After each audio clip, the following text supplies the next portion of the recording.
All right, here we go again. Kinga here, November 12th, 2025. Welcome to my Naturalized Podcast, episode 53. Ladies and gentlemen, it is evening, 10:30 p.m. I worked today. It was a frustrating day, but overall, nothing wrong happened.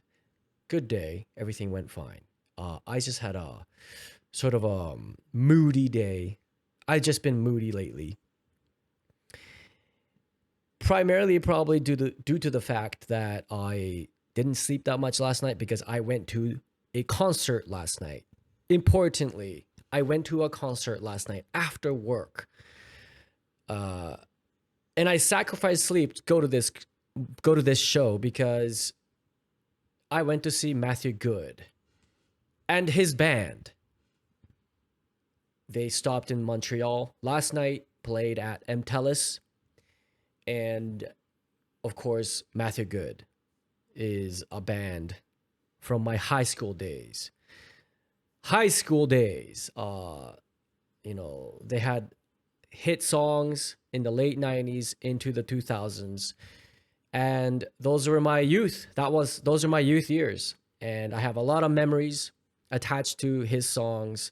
He's also from Vancouver, where I grew up, and there's a lot of significant moments in my life where his songs became the soundtrack to those years. So, of course, it's nostalgic. Of course, it's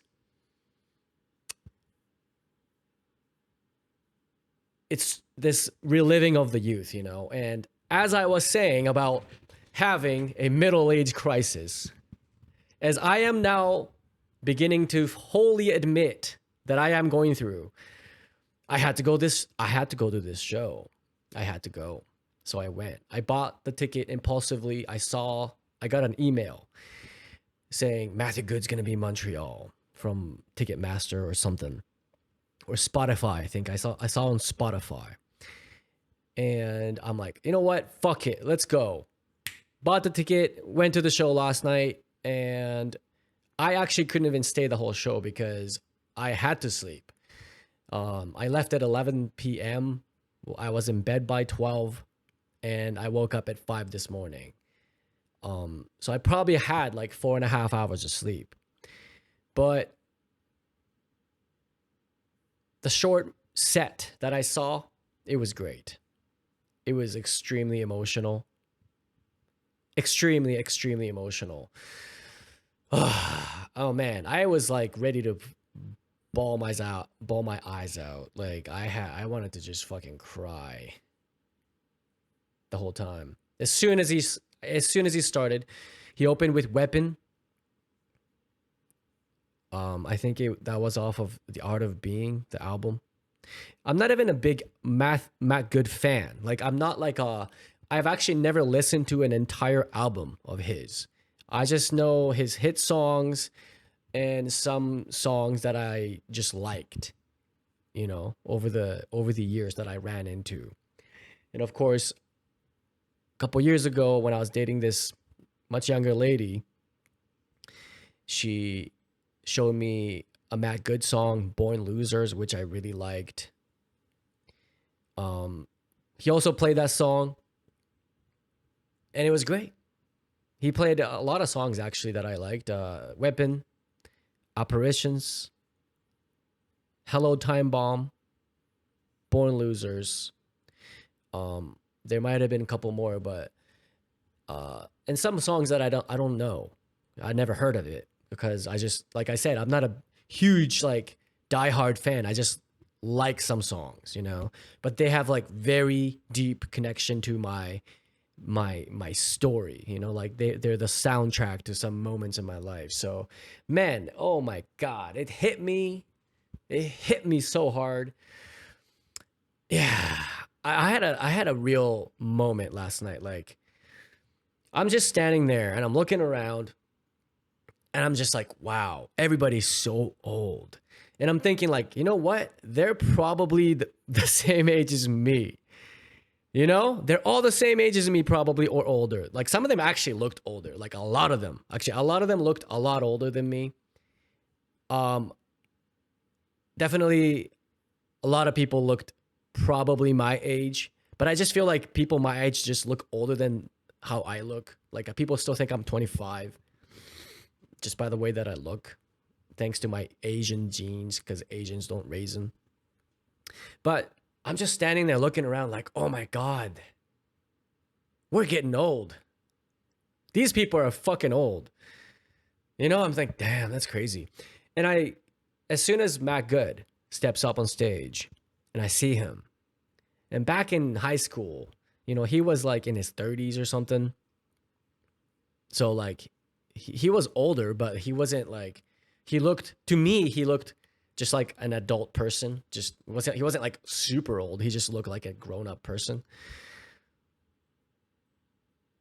Like in his prime, you know, a man in his 30s, he's in his prime. Matt Good making his hit songs in his prime.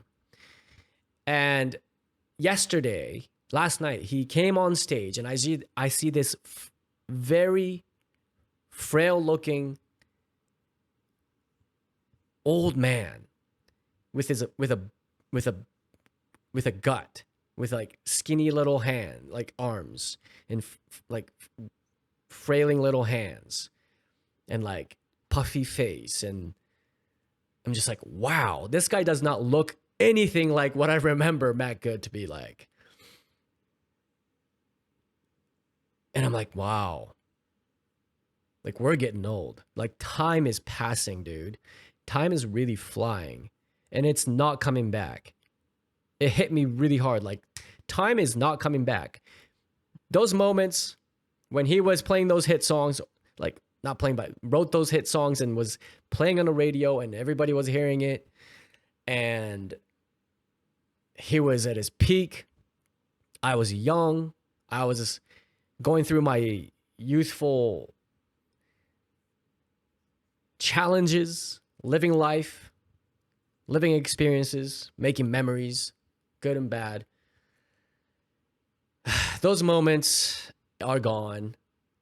And here we are, a bunch of old middle-aged men and women in a room listening to this old man trying to sing his songs, because he still has that beautiful voice. He still had that beautiful, like Matt Good voice. Like he has a unique voice, you know. I love the sound of his voice.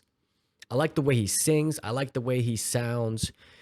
And I'm not a big fan of his like super depressive songs. I don't really vibe with that. Some of his sad songs I like for the pure fact that they're good sad songs. But like a lot of the songs I like are more the energetic rock songs. I really like them. But those songs, he has these high notes, right? Like he wrote them.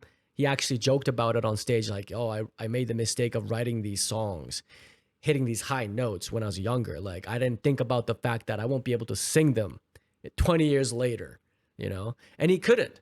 He actually couldn't sing them. Like so like he would, you know, he had made changes in the song so he didn't have to hit those notes, but also like he just didn't sing at all in many parts, where he just kind of let the crowd sing it and everybody was singing along, of course. You know, I just see like the crowd was essentially just all the people just like me, you know? So yeah, it was a moment like just spending time with these people that are the same age as me, that clearly relate to this band in similar ways.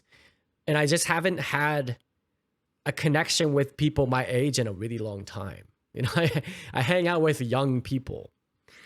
And it hit me like, you know, we're getting old and time is passing. And that finitude of time, my life really hit me yesterday, man. Like it fucking hit so hard. And all of that combined with the fact that his songs are just emotional and has all these memories attached to it. And, you know, like I said about the girl I was seeing, and even back in high school, I remember the graduating year, not mine, but the one above me. I was in grade 11. and the graduating year, that grade 12s, there was a death in that year because there was a car accident from like a graduation like party or something. Like they were partying in the woods or whatever, and there was an accident. And unfortunately, the passenger in that car died. And it was very sad. There was a memorial assembly, and like the most talented musician from that graduating year, he played a Matt Good song. I think it was "Strange Days," and it really that really stuck with me, you know. And I knew the guy not well, but I've met him. He was a really cool, like funny dude. He was a really funny, cool guy that everybody loved. It's just crazy to think like that's when his life was over, you know, and I'm still here, but 20 years later, and I don't know all of it. There's just so many things about Matt Good. I don't know what it is. There's so many things. I can't really list them all. There's like such an emotional pull. I think he's just a great artist, and yeah, like I was like, as soon as he came on, I was like, man, my eyes were watering. Like I was just feeling so many things. Like, oh my god, it feels good though. It feels good to feel these things. And then as soon as he started singing, like, oh man, his voice just hits. It just hits. And he sang apparitions. Man, I was really like I was holding back tears, man.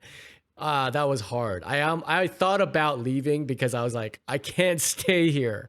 I can't stay here any longer. I'm gonna start fucking crying so hard. And probably a bunch of people were crying, and I probably should have just fucking let it out, you know, like I don't know. I was feeling very I don't know, I was feeling shy. I was feeling shy about it. And I was kind of there alone, you know. I don't know.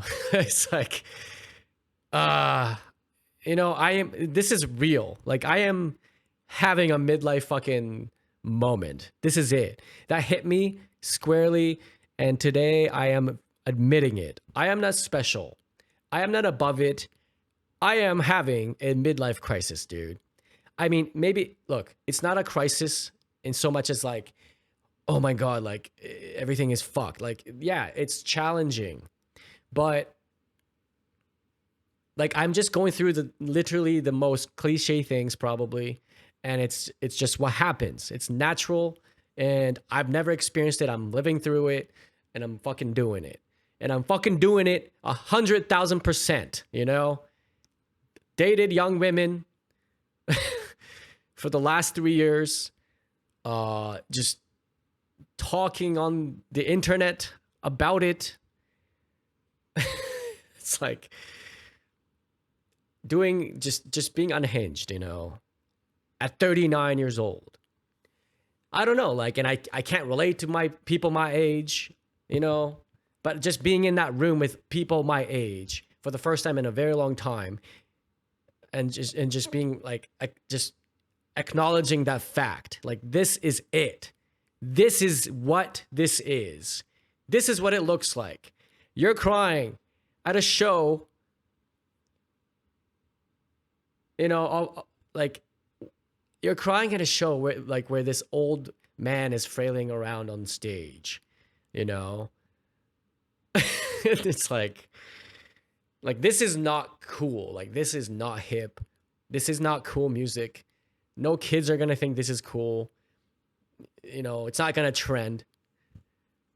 But I'm like crying with other old people, and it's like this is what it is now. This is what it is. I'm accepting it now. There's no hiding from it. This is what's happening. I am fully going through what people go through when they hit this age. I am not special. I thought I was above it. Like, yeah, man, I'm not having a crisis.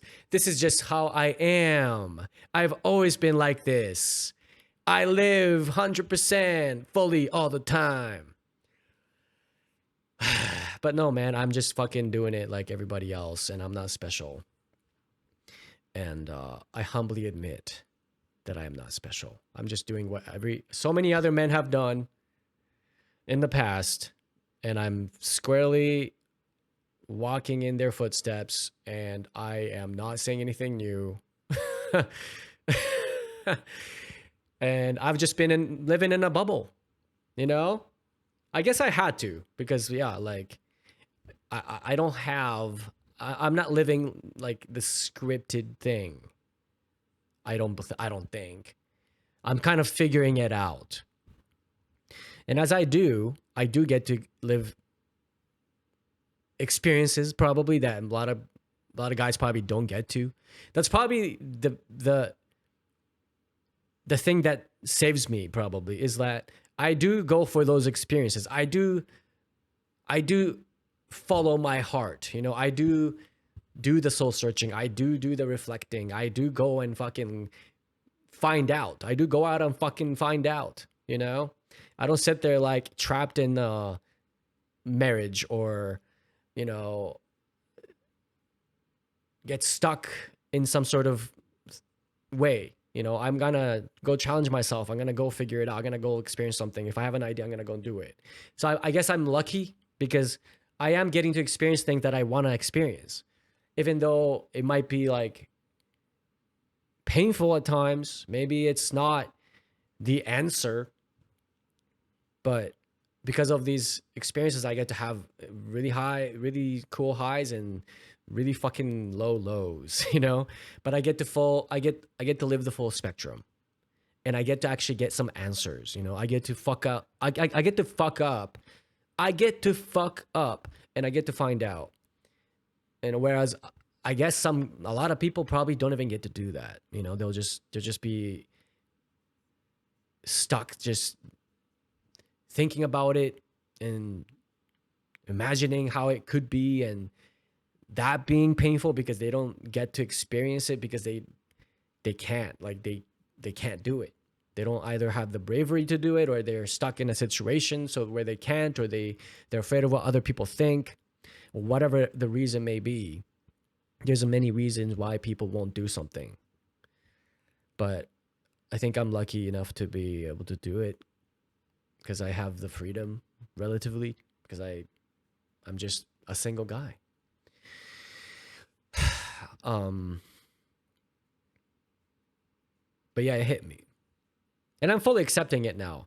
I'm fully accepting it, and it made me think about a lot of things, like where my dating life is going and what all this stuff is gonna be for, like talking on the internet. You know, I started the whole challenge back a few months ago about posting every day and making short reels and basically oversharing my life. I'm sharing my life here too, but I was gonna go like fucking crazy. Like I was gonna build a personal brand, you know, and like talk about all kinds of things that even more than I talk about now. But I'm just seeing all of that in a new light now. I think there's gonna be some new calibrations to be made, but I'm super glad that I went to this show last night. The band was amazing, music was great, but just real the insight, the realization I had while I was there was the most important thing. It was amazing. I had to go through that. I think it's the first time that I was honest about what it means to be at my age right now. I don't think I've ever been more honest about it. I made a vlog earlier that I'm not gonna post here. I'm talking about like a piece of what I said in the vlog earlier in this episode here. You know, I'm like editing it down. I've realized like, you know, I'm not gonna share completely everything. I realize it's not important to do that. It's not really necessary. You know, I want this to be about vulnerability and honesty and the truth and being real. But not everything has to be shared, you know. Not with you. Not with everybody. So this is like a piece of what I said in the vlog. But essentially, yeah, like I'm so glad I went because I've never been more honest about my situation now than yet last night in that room. And seeing Matt Good on stage and with all these people my age singing his songs and fucking almost crying. That is what I needed. That is what I needed. And if I didn't sacrifice sleep to go there, I wouldn't have had that experience last night. And I would like, that would suck. Like, I would still be thinking, like, yeah, I just wouldn't have the ideas I have now. Essentially, kind of accepting my age, essentially, and letting go of my youth, I think. You know, to summarize it, that's what it is. You know, I'm basically essentially talking about typical middle age stuff, I guess, like hitting that and then accepting your finitude and your time on earth. And you really feel time. You really feel that your life will be over one day. You start to feel that death. Like, I don't feel that imminent death. It just, you realize like this massive entity, this force that is time itself more than ever. And yeah, like that passion and the endless possibilities of youth, like that's what I was addicted to. I was addicted to potential itself, you know. And I've been on this whole kind of self cleanse lately, like not drinking, not smoking, eating properly, sleeping well, da da da da da da, just like doing the basic shit right, you know. And that came with letting go of like the addictions, realizing I'm addicted to a bunch of shit. And this is another thing on the list, like literally being addicted to potential. I realized that last night, and tonight even more so. Like I came home and I thought about it because I had like a really moody and frustrating day. I was like, what the fuck, you know? So I came home and I just fucking sat down and I meditated, and boom, I had an idea. I had the idea that I was addicted to potential itself. Like youth is all about that. It's not about like the answer or figuring out something or having a certain type of outcome. At least for me. Maybe for some people it is, but like it's just the addictiveness of this unknown and endless potential. Like anything is possible, you know? And you're not thinking about time. It's just like literally anything is possible. You don't think about the end. You just think about like, well, let's fucking do it because we're here. Like the presence of it, the immediacy of it, that is addicting. And of course, as you get older and you let go of your youth, that's the thing that leaves, kind of. I don't believe you have to let go of your joy for life, or the fact that you still think that, yeah, if you want to accomplish something, those things are possible. But that's different. Like accomplishing things because you have a vision is different from the pure attraction to potential itself. Like that's the discernment I'm making here. I don't know if that makes sense to you, but it's really clear to me right now. That potential itself is the drug. You know, like that excitement of seeing a new girl, excitement of that youthful girl, even more so, where, you know, there's this innocence and purity about it, you know, and like they're not poisoned with expectations of society or, you know, their own self-limiting beliefs or whatever else may be, like, you know, where they get older and they lose that fire, they lose that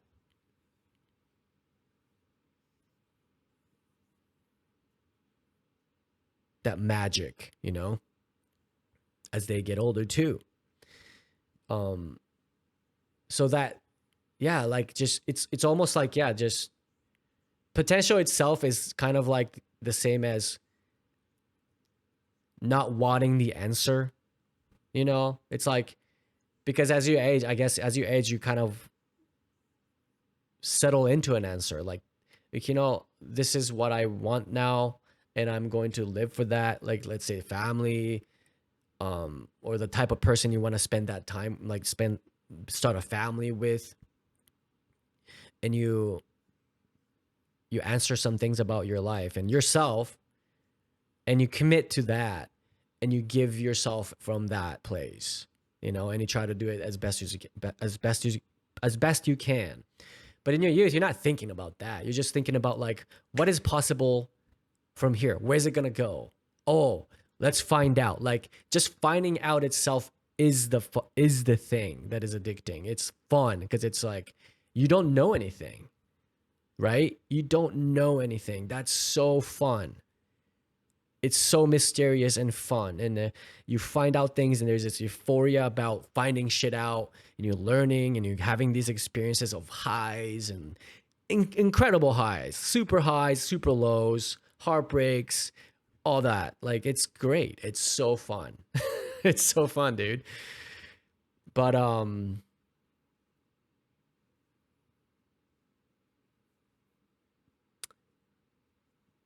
that's that's a different chapter of life, you know. And I think I'm accepting that. I'm like, I'm really seeing that now. Yeah, man. Damn, fuck. Matthew Good is great. Matthew Good band. If you don't know, you should check it out. Matthew Good. I think he's a great artist. Even though I don't know most of his songs, I still think is exceptional. I think is great. You should check it out. And if you like Matt Good, I can't hate you. If you like Matt Good, you're probably cool. I could probably hang. We could probably hang. And if you're old like me, well, damn, like, you probably cry too listening to his songs. Like, driving home in your car, and you probably cry to, like, songs of his. If you're young and you know Matt Good, man, you are, like, so cool. Like, I would fall in love with you probably. I would probably fall in love with you. Yeah.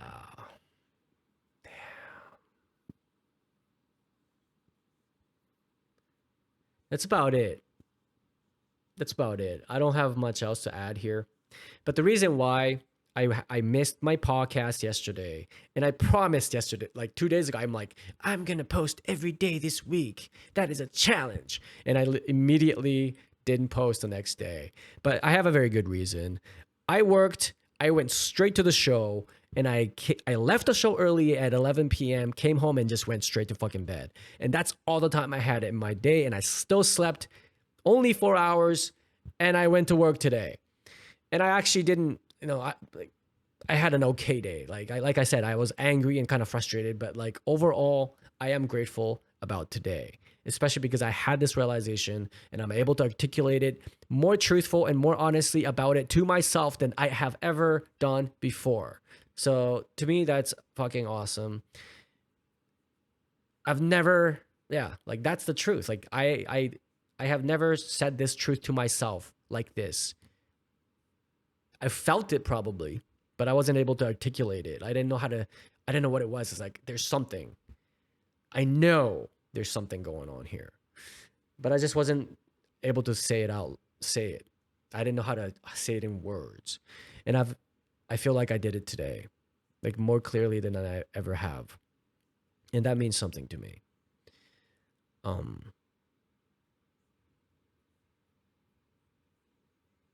Yeah, like, this is going to change a lot of things for me, the way that I look at everything. Just the fact that I'm accepting that, and I'm gonna let go. I'm gonna let go of that youth. It's never coming back, dude. But that just means there's a whole new chapter ahead of me, and I don't know what that's gonna be like. I really haven't really thought about it that much. um, God, yeah, I'm just a late bloomer, probably. I don't know, or maybe I'm not special. I don't know. This is common. Like, everybody goes through this. I don't know.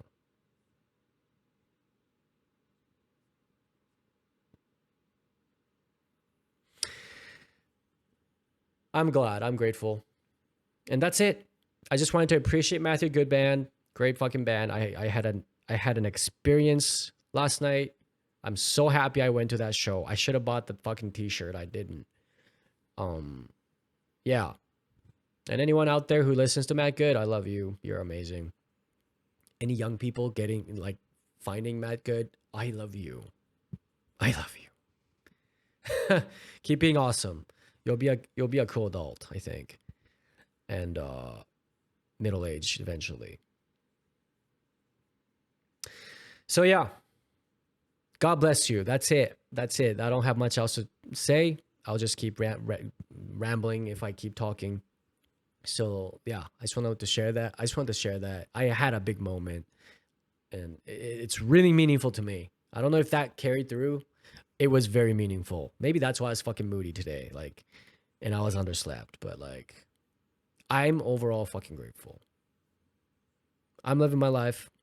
Life is dope. All right. I love you. I'll see you in the next one.